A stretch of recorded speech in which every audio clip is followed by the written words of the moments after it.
વિદ્યાર્થી મિત્રો, ધોરણ 9 હિન્દી ગયા પિરિયડમાં આપણે પદ્ય 7 સુરદાસ કે પદ ભણ્યા હતા. આજે આપણે ભણીશું પાઠ 8 ગુલમર્ગ કી ખિડકી સે એક રાત. ગુલમર્ગ એક કાશ્મીરનું રમણીય શહેર છે. એનું અહીંયા વર્ણન કર્યું છે લેખકે. એના લેખક છે મોહન રાકેશ અને સાહિત્ય પ્રકાર છે યાત્રા વૃત્તાંત. तो જોઈએ मोहन राकेश नो परिचय. मोहन राकेश का जन्म जालंधर पंजाब में हुआ था. इनके पिता व्यवसाय से वकील थे, परंतु उनकी साहित्य में बहुत रुचि थी. अंततः राकेश को बचपन से ही घर में पर्याप्त साहित्यिक वातावरण प्राप्त हुआ. उन्होंने हिंदी तथा संस्कृत में MA तक शिक्षा प्राप्त की और तत्पश्चात DAV कॉलेज जालंधर में हिंदी विभाग के अध्यक्ष के रूप में अध्ययन कार्य किया. कुछ समय तक उन्होंने सारिका कहानी पत्रिका का सफल संपादन किया और बाद में स्वतंत्र लेखन करते रहे. कहानी लेखक के साथ साथ उन्होंने उपन्यास तथा नाटक भी लिखे थे. उनकी प्रमुख रचनाओं में इंसान के खंडहर, नए बादल, एक और आदमी आदि कहानी संग्रह तथा अंधेरे बंद कमरे, न आने वाला कल प्रसिद्ध उपन्यास हैं. अषाढ़ का एक दिन, आधे अधूरे तथा लहरों के राजहंस इनके प्रसिद्ध नाटक हैं. मोहन राकेश मूलतः एक सफल कहानीकार तथा नाट्यकार हैं. गुलमर्ग की खिड़की से एक रात परिवेश से लिया गया है. इस यात्रा वृत्तांत में लेखक ने गुलमर्ग के प्राकृतिक सौंदर्य का स्वानुभूत विवरण प्रस्तुत किया है. गुलमर्ग का सारा वातावरण इनको अपने में समाया सा लगता है. गुलमर्ग की एक रात का अकल्पनीय सौंदर्य इनसे भुलाया ही नहीं जाता. मोहन राकेशे आनु सरस मजानु यात्रा वृत्तांत पोते फर्याया छे गुलमर्ग एनु वर्णन बहु सरस रीते प्रस्तुत कर्યું છે. તો આપણે પણ ચાલીએ કાશ્મીરનું આ સુંદર રમણીય વર્ણન જોવા. બરાબર? તૈયાર છો ને બધા? સરસ. લોકડાઉનમાં બધા ઘરે બેઠા બેઠા કંટાળી ગયા છો ને? તો ચાલો આપે જઈએ कश्मीर. कुछ जगह होती हैं जिन्हें आंख एक बार देखती है तो चौंक उठती है, फिर धीरे धीरे परिचय होकर उदासीन हो जाती है. गुलमर्ग ऐसी जगह नहीं है. લેખક જે છે મોહન રાકેશ કહે છે કે અમુક જગ્યા એવી હોય છે કે આપણે જોઈએ ત્યારે એકદમ ચોંકી જઈએ અને પછી જ્યારે ધીરે ધીરે આપણે પરિચય થાય તો ત્યારે એકદમ આપણે ઉદાસીનતામાં આપણી ફેરાઈ જાય છે. લેખક કહે છે કે ગુલમર્ગ એવી જગ્યા નથી. मैं जब पहली बार गुलमर्ग गया था तो मुझे वहां कुछ भी असाधारण नहीं लगा. एक खुला सपाट मैदान, देवदारों के घने झुरमुट और बस. तब मैं घंटे भर में सारा गुलमर्ग देख आया था. લેખક કહે છે કે હું જયારે પહેલી વખત ગુલમર્ગ ગયો હતો ત્યારે મને કાંઈ જ એવું અસાધારણ ન લાગ્યું. ખાલી ખુલ્લું સપાટ મેદાન હતું, દેવદારોના ઊંચા ઊંચા વૃક્ષો હતા અને નાના નાના પેડ પૌધા એટલે કે નાના નાના છોડના સમૂહ હતો. બસ હું એક કલાકમાં આખું ગુલમર્ગ જોઈને આવી ગયો હતો. પહેલી વખત જયારે લેખક ગયા હતા ત્યારે ખાલી એક કલાકમાં જ એ આખું ગુલમર્ગ ફરી આવ્યા હતા અને જોઈ આવ્યા હતા. मगर बाद में महीनों वहां रहने पर एहसास हुआ कि पहली बार तो क्या, बाद में भी कभी उस स्थान को पूरा नहीं देख पाया, उसे पूरा कभी देखा ही नहीं जा सकता. લેખક કહે છે કે ત્યારે તો મને ખાલી કાંઈ નહીં, એમ જ ખુલ્લું સપાટ મેદાન, ઊંચા ઊંચા વૃક્ષો ને નાના નાના પૌધાઓ જ લાગ્યા અને કલાકમાં ફરીને આવી ગયો હતો. પછી અમુક મહિના બાદ હું ગયો એના પછી ત્યારે મને એવો અહેસાસ એટલે એવો અનુભવ થયો કે જ્યારે પહેલી વખત ગયો તો એ સ્થાનને મેં પૂરેપૂરું હજી જોઈ શક્યો નથી. એમ કલાકમાં તો લેખક આખું ગુલમર્ગ ફરી આવ્યા હતા, પણ પછી એક મહિનો કે 2 મહિના સુધી રહ્યા ત્યારે એને એવો અનુભવ થયો કે આખું ગુલમર્ગને હું મહિનો રહ્યો છતાં મેં આખું ગુલમર્ગ જોયું જ નથી. गुलमर्ग में रहना शायद यही कारण है कि गुलमर्ग में रहकर वहां के साथ व्यक्ति की आत्मीयता धीरे धीरे इतनी गहरी हो जाती है कि वह अपने को भी उस सपाट मैदान के एक हिस्से के रूप में ही देखने लगता है। आत्मीयता એટલે કે અપનાપણ, પોતાનાપણાનો ભાવ એવો પ્રસ્તુત થાય છે। कांपती तितलियों, उठते बादलों और बर्फ से चमकती पहाड़ियां की तरह दूसरी ओर वह पूरा विस्तार जिसमें वह स्वयं भी रहता है उसे अपने में समाया सा लगता है। सूर्योदय और सूर्यास्त दोनों संध्याएं, घना कोहरा, पीले धूप और सब कुछ કે છે કે ત્યાંનું સૌંદર્ય વાતાવરણ, સૂર્યોદય અને સૂર્યાસ્ત બંને એવી સંધ્યા, ઘના કોહરા, પીલી ધૂપ એટલે કે સોનેરી જે તડકો નીકળે છે એ બધું જ પ્રાકૃતિક ત્યાંનું વર્ણન લેખક અહીંયા પ્રસ્તુત કરે છે। इसलिए जो व्यक्ति गुलमर्ग से चलता है तो एहसास होता है अपने से ही बिछुड़ने का। જ્યારે વ્યક્તિ ગુલમર્ગ થી પાછા આવે છે ત્યારે એમ થાય છે કે આપણે કોઈક આપણા સગાથી આપણે ત્યાંથી એટલે વિરહ થઈને પાછા આવીએ છીએ। बिछुड़ने का अपने उस रूप से जो कि इतना परिचित होते हुए भी सदा अपरिचित बना रह जाता है। गुलमर्ग में सपने फूल बनकर उगते हैं। गुलमर्ग में આપણું સપનું જે છે એ કેવું ફૂલ બનીને ઉગે છે। મતલબ કે આપણે જે સપનું જોઈ ત્યાં કને એકદમ ખીલેલું હોય એવું આપણું જે સપનું સાકાર થયેલું હોય એવું લાગે છે। કેમ કે ત્યાંનું પ્રાકૃતિક રમણીય વર્ણન જ એટલું સરસ છે, એનું પ્રાકૃતિક સૌંદર્ય કે જેવું આપણે સપનું જોઈએ એવું આપણને ત્યાં एकदम सरस रमणीय दृश्य देखाय छे। हरियाली के आर पार लाल लाल छतों के ऊपर आकाश में आंखें मुग्ध होकर देखती रहती हैं। मुग्ध એટલે मोहित થઈને। और फूलों में नए नए रंग भर जाते हैं। वातावरण में नई नई कोपले એટલે કે કુપળતાઓ फूट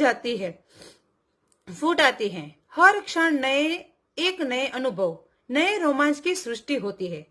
ત્યાં સૌંદર્ય એટલું સરસ છે કે જે આપણે કોઈ પણ અનુભવ કરીએ તો નવા નવા ક્ષણ એક એક પલમાં આપણે નવા નવા અનુભવ મળે। बादलों में पोर्टिको એટલે કે વાતાવરણ જો કહીએ આપણે કે નીચે लोग बाहें फैलाए घास पर बैठे हैं। दूर दूर सैलानियों એટલે કે જે ઘૂમવા માટે આવે લોકો એને સैलानियों કહેવાય। सैलानियों की पंक्तियां घोड़े दौड़ती नजर आती हैं। रंगों के कुछ बिंदु हरियाली के पट पर जहां तहां छिटकते हैं।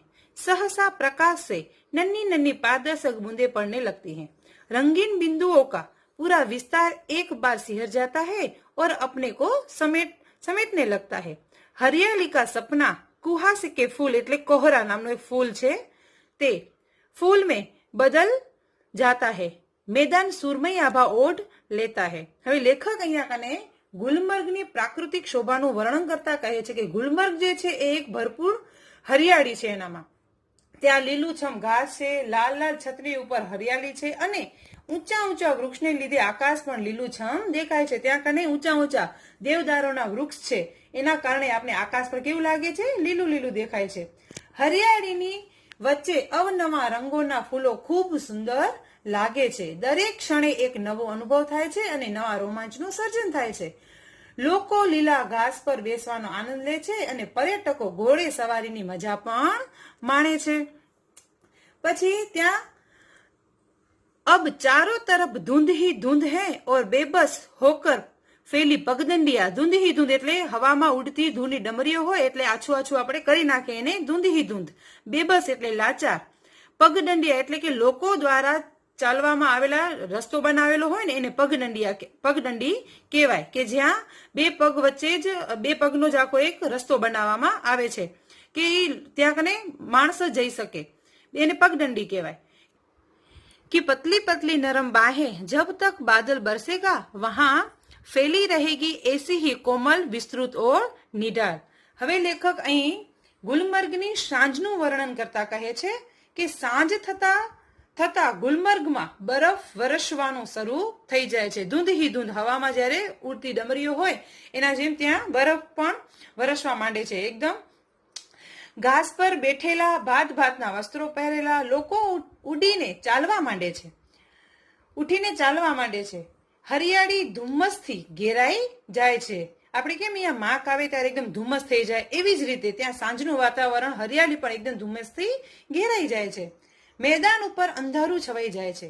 ધુમ્મસમાં પગદંડીઓ પાતળી પાતળી બાહો જેવી દેખાય છે. જ્યારે ધુમ્મસ થઈ જાય છે, જ્યારે જે પગદંડી જે પગથી બનાવેલ જે રસ્તો જે છે એ પગદંડી કેવી દેખાય છે? એકદમ સાવ પાતળી પાતળી આપણી બાહો હોય ને એના જેવી લાગે છે. सूरज चमकेगा तो फूल में से नया सपना जन्मेगा.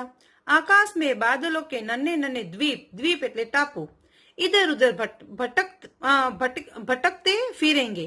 भेड़ और बकरियां के रेवड़, रेवड़ એટલે સમૂહ, એટલે ઘેટા બકરાનો સમૂહ पगडंडियों पर टंग जाएंगे. दिन तब रात की प्रतीक्षा करता सा प्रतीत होगा. रात आएगी तो सब कुछ खामोश हो जाएगा. मैदानों की वह खामोशी भी जो दिन के समय इतनी वाचाल हो जाती है. वाचाल એટલે બાતુની. હવે ત્યાં કને સૂર્યોદય થાય છે ત્યારે, એટલે કે સૂરજ ચમકેગા તો ફૂલ મેં સે નયા સપના જન્મેગા. હવે ત્યાં સૂર્યોદયનું વર્ણન કરતા લેખક કહે છે કે સવારે સૂરજ ઉગતા જ આખું દ્રશ્ય બદલાઈ જાય છે. હવે સાંજનું દ્રશ્ય અને સૂરજ જ્યારે ઉગે છે સવારનું દ્રશ્ય એ આખું જ ત્યાં બહુ ફરક આવી જાય છે, આખું દ્રશ્ય બદલાઈ જાય છે. એટલે કે નવું એક એક ક્ષણમાં આપણે નવા નવા અનુભવ થાય છે. આકાશમાં વાદળ વિરહતા નજરે પડે છે. બકરા ઘેટાના ટોળાથી પગદંડીઓ આખી છવાઈ જાય છે. ત્યાં કને જે પગદંડીઓ હોય ત્યાં ઘેટા બકરા જાય તો એકદમ આખી લાઈન જ ઘેટા બકરાઓની લાગે છે. રાતની શાંતિ કોલાહલમાં બદલાઈ જાય છે. વાચાલ એટલે કે વાતુની કોલાહલ જેવી આખી થઈ જાય છે રાતની ત્યાંની શાંતિ. ગુલમર્ગ की वह रात मुझे कभी नहीं भूलेगी. લેખક કે છે કે ગુલમર્ગની આ રાત હું ક્યારે ભૂલીશ નહીં. એ હવે આપણે અહીંયા પ્રસ્તુત કરે છે કઈ રાત. મેં હોટલ की खिड़की में खड़ा था. હવે લેખક એનો અનુભવ દર્શાવે છે. मैं होटल की खिड़की में खड़ा था. दूर, बहुत दूर सामने से एक बरसाती घटा मेरी तरफ बढ़ती आ रही थी. मैं प्रतीक्षा कर रहा था कि जब वह मुझ तक पहुंचे और मुझे अपने से लपेट ले. बरसाती घटा में गिर जाने से बड़ा सुख मैंने बहुत कम जाना है. घटा ऊपर से गिर आए और व्यक्ति को छोटा करके उस पर छा जाए, यह इससे अलग स्थिति है. इस बार आती हुई घटा का हर संकेत मेरे सामने था और मैं उसके बराबर का होकर अपनी खिड़की में खड़ा उसे बुला रहा था कि आ आ आ.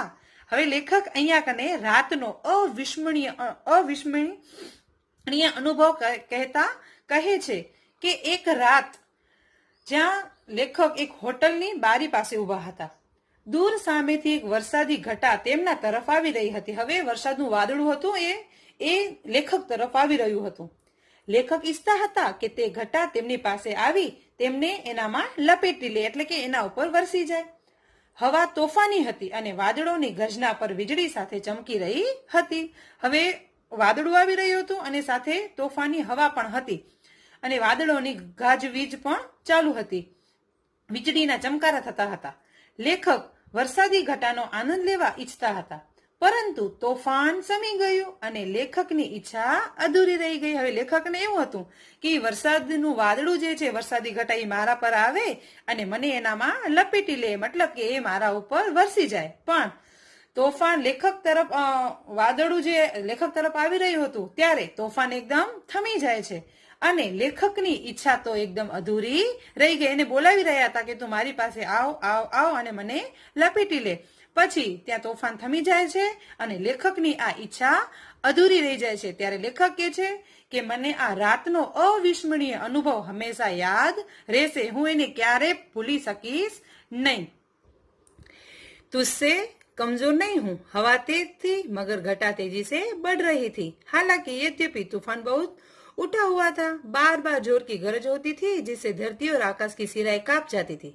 बार बार सामने से चित्रपट पर धरती बिजली कौंधती थी और प्रकाश का वह भयानक विस्फोट हर चीज को नंगा कर जाता था.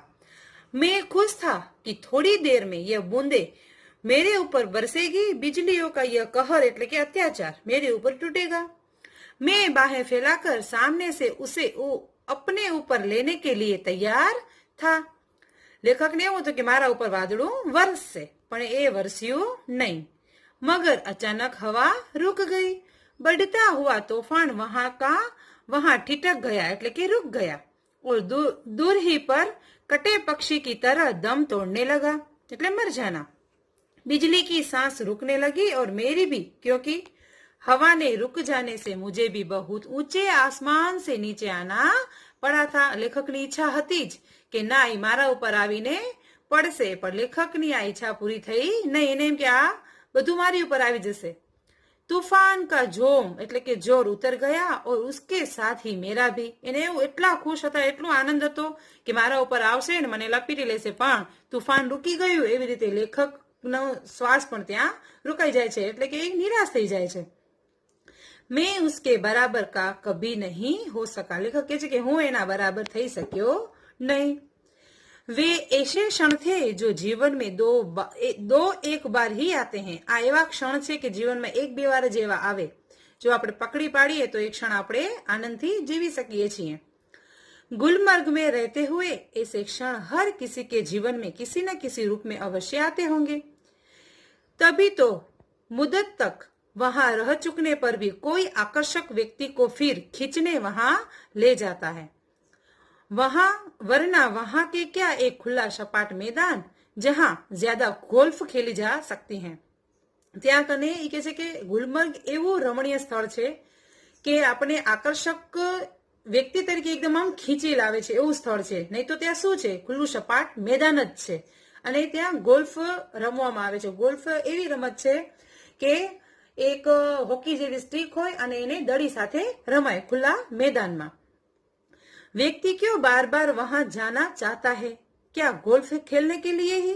ત્યારે કે છે કે શું વ્યક્તિઓ જાય છે ત્યાં કને, પ્રવાસીઓ પર્યટકો શું ગોલ્ફ રમવા માટે જાય છે? ના, ત્યાં કને એક આત્મીયતા બંધાઈ જાય એવું આ રમણીય સુંદર સ્થાન છે। તો વિદ્યાર્થી મિત્રો, તમને આ પાઠ યાત્રા વૃત્તાંત સમજાઈ ગયો હશે।